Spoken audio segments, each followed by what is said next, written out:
नमस्कार। भारत की जो ग्रामीण अर्थव्यवस्था है वो असल में काम कैसे करती है, ये एक बहुत बड़ा सवाल है। और जानते हैं, इसका जवाब हमें मिलता है एनसीईआरटी के एक बहुत ही दिलचस्प केस स्टडी में, पालमपुर गांव की कहानी। तो चलिए आज इसी कहानी को अच्छे से समझते हैं। ये प्रतियोगी परीक्षाओं के लिए भी आप जानते हैं बहुत जरूरी है। अच्छा, शुरू करने से पहले एक बात साफ कर लेते हैं।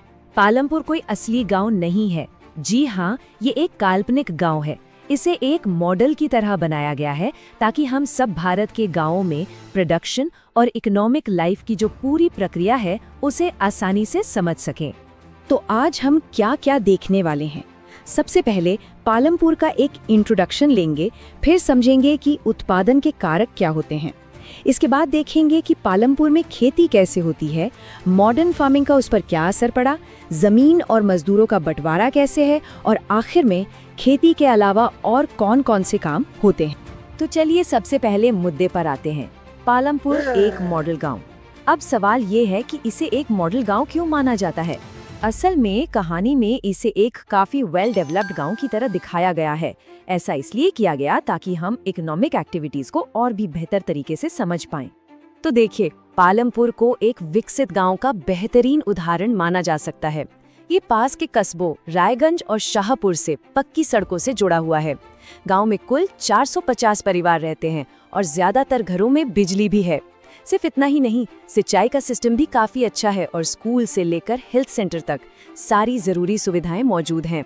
तो ठीक है, गांव में ये सब कुछ हो रहा है, सड़कें हैं, स्कूल हैं, खेती है, लेकिन इन सारी एक्टिविटीज का आखिर मकसद क्या है? इसका एक ही सीधा जवाब है, हमें ये समझना है कि किसी भी जगह पर चीजों और सेवाओं का उत्पादन यानी प्रोडक्शन आखिर ऑर्गेनाइज कैसे होता है।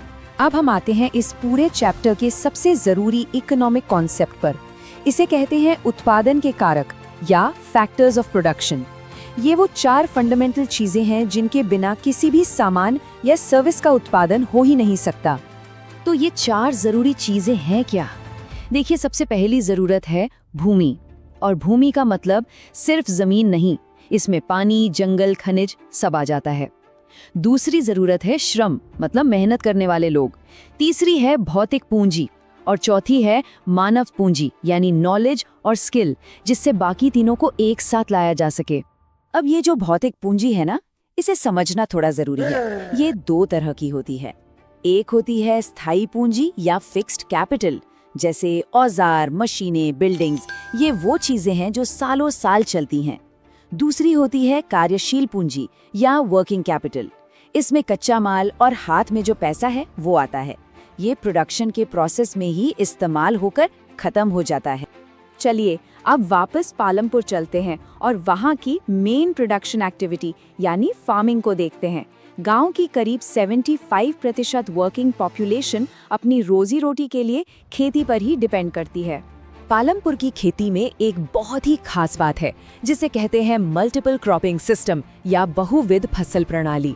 इसका मतलब बहुत सिंपल है, एक ही जमीन पर एक साल के अंदर एक से ज्यादा फसल उगाना। और पालमपुर के किसान ऐसा ही करते हैं। वो कम से कम 2 मुख्य फसलें तो उगाते ही हैं, साथ में तीसरी फसल के तौर पर आलू भी लगा लेते हैं। तो ये सिस्टम काम कैसे करता है? देखिए, बारिश के मौसम में यानी खरीफ में ज्वार और बाजरा उगाते हैं, फिर अक्टूबर से दिसंबर के बीच आलू लगा दिया, और फिर सर्दियों में यानी रबी के मौसम में गेहूं, और इन सब के अलावा साल में एक बार गन्ने की फसल भी ली जाती है। अब पालमपुर की खेती की कहानी में एक बहुत बड़ा टर्निंग पॉइंट आता है। ये वो दौर था जब मॉडर्न फार्मिंग मेथड्स की शुरुआत हुई, और इसी को हम सब हरित क्रांति या ग्रीन रेवोल्यूशन के नाम से जानते हैं।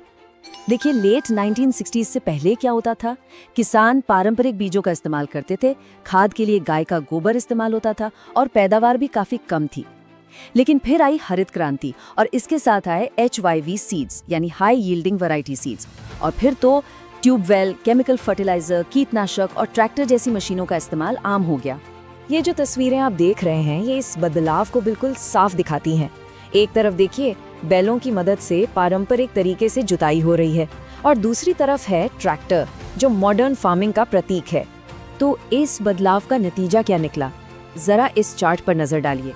पारंपरिक बीजों से जहां 1 हेक्टेयर में सिर्फ 1300 किलो गेहूं होता था, वहीं HIV बीजों के इस्तेमाल से ये पैदावार बढ़कर सीधा 3200 किलो तक पहुंच गई, मतलब 2 गुने से भी ज्यादा। ये एक जबरदस्त छलांग थी। लेकिन हर सिक्के के 2 पहलू होते हैं। इस क्रांति के कुछ नेगेटिव इफेक्ट्स भी हुए। पैदावार बढ़ाने की होड़ में नेचुरल रिसोर्सेज का बहुत ज्यादा इस्तेमाल हुआ। केमिकल फर्टिलाइजर्स की वजह से मिट्टी की उपजाऊ शक्ति कम होने लगी और ट्यूबवेल से लगातार पानी निकालने की वजह से ग्राउंड वाटर लेवल भी बहुत नीचे चला गया। चलिए अब खेती से थोड़ा आगे बढ़कर गांव की सोशल और इकोनॉमिक स्ट्रक्चर को समझते हैं। और इसमें सबसे पहले बात करेंगे सबसे जरूरी रिसोर्स की, यानी जमीन की, और देखेंगे कि उसका बंटवारा लोगों के बीच कैसे हुआ है। जैसा कि हमने शुरू में ही बात की थी, पालमपुर में कुल 450 परिवार हैं। अब देखने वाली बात यह है कि इन 450 परिवारों में जमीन का बंटवारा किस तरह से है। ये जो चार्ट है, ये जमीन के बंटवारे की पूरी कहानी साफ कर देता है। देखिए, कुल 450 परिवारों में से 150 परिवार ऐसे हैं जिनके पास अपनी कोई जमीन ही नहीं है। इनमें से ज्यादातर दलित परिवार हैं। फिर 240 परिवार ऐसे हैं जो छोटे किसान हैं, जिनके पास 2 हेक्टेयर से भी कम जमीन है। और सिर्फ 60 परिवार ही ऐसे हैं जो मीडियम या लार्ज फार्मर्स की कैटेगरी में आते हैं। ये तस्वीर देखिए, ये उन 240 छोटे किसान परिवारों की मुश्किल को दिखाती है। दिक्कत ये है कि इनके खेत सिर्फ छोटे ही नहीं हैं, बल्कि अक्सर अलग अलग जगहों पर बिखरे हुए होते हैं। ऐसे में गुजारे लायक कमाई करना भी बहुत मुश्किल हो जाता है। तो इसका नतीजा क्या होता है? जिन परिवारों के पास जमीन नहीं है या बहुत कम है, उन्हें दूसरों के खेतों में मजदूरी करनी पड़ती है। लेकिन गांव में काम करने वाले इतने ज्यादा हैं कि कंपटीशन बहुत बढ़ जाता है और इसी वजह से उन्हें सरकार द्वारा तय मिनिमम वेज से भी कम मजदूरी पर काम करना पड़ता है। हमने खेती की बात तो बहुत कर ली और ये पालमपुर की मेन एक्टिविटी है भी, लेकिन गांव में सिर्फ खेती ही नहीं होती। तो चलिए अब जरा उन कामों पर भी एक नजर डालते हैं जो खेती से जुड़े हुए नहीं हैं, जिन्हें हम नॉन फार्म एक्टिविटीज कहते हैं। तो खेती के अलावा और क्या क्या होता है पालमपुर में? डेयरी का काम काफी चलता है। लोग दूध पास के गांवों और कस्बों में बेचते हैं। कुछ लोग छोटे मोटे मैन्युफैक्चरिंग का काम करते हैं, जो अक्सर घर पर ही हो जाता है। किराने की दुकानें हैं और हाँ, ट्रांसपोर्ट का काम भी है, जैसे जीप, ट्रैक्टर या बैलगाड़ी चलाना। ये सब मिलकर गांव की इकोनॉमी को एक डाइवर्सिटी देते हैं। तो कुल मिलाकर पालमपुर की कहानी हमें क्या सिखाती है? ये दिखाती है कि खेती में तरक्की तो हुई है, इसमें कोई शक नहीं, लेकिन साथ ही ये कहानी जमीन और हमारे एनवायरनमेंट पर बढ़ते दबाव को भी सामने लाती है।